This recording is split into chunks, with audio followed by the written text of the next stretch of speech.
Dharmabytes is brought to you by Free Buddhist Audio, the Dharma for your life. Our work is funded entirely by donations from our generous listeners. If you would like to help us keep this free, make a contribution at freebuddhistaudio.com/donate. Thank you, and happy listening.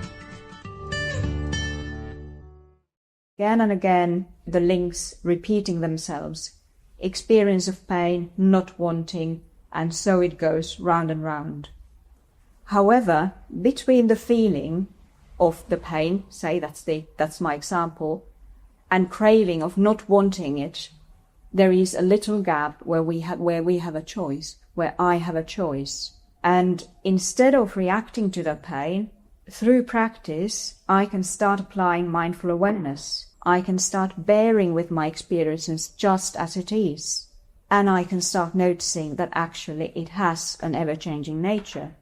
These sensations come and they go. And I began to cultivate more and more what we know as the creative mind, the tendency of our mind to stay in that gap and to open out. And again, it is not a magic bullet. It doesn't happen once and for all, as we all know. It is a long practice. But through meditation and through reflection, we can start seeing that gap and we can start staying in that gap more and more and more often. And therefore reconnecting with that openness and that liberation, that creative tendency.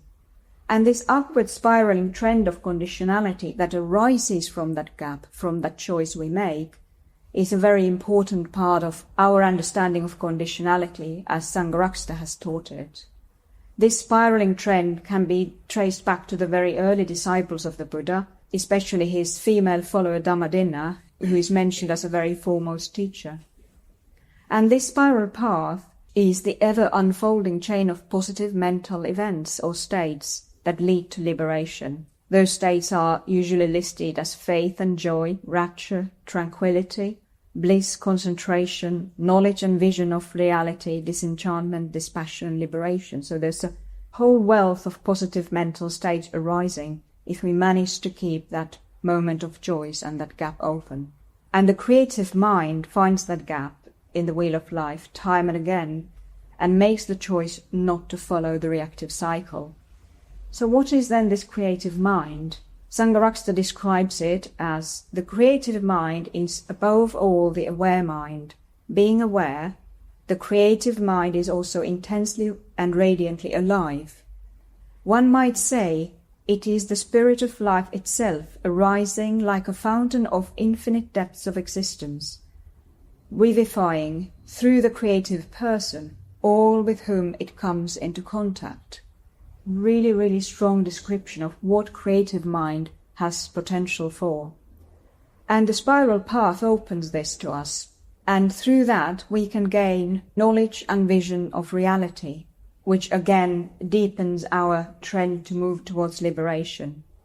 And personally I find this hugely inspiring and motivating. I keep thinking it is far too easy to see spiritual life as a continuous struggle, full of challenges, full of difficulties, fear of change. I'm not saying it is not that, but it is also a life lived for that creative mind to arise and manifest more and more strongly.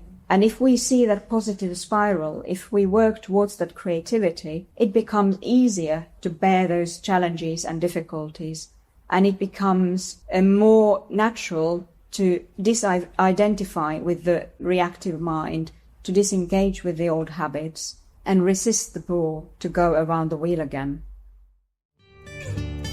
We hope you enjoyed today's Dharma Bite. Please help us keep this free. Make a contribution at freebuddhistaudio.com/donate. And thank you.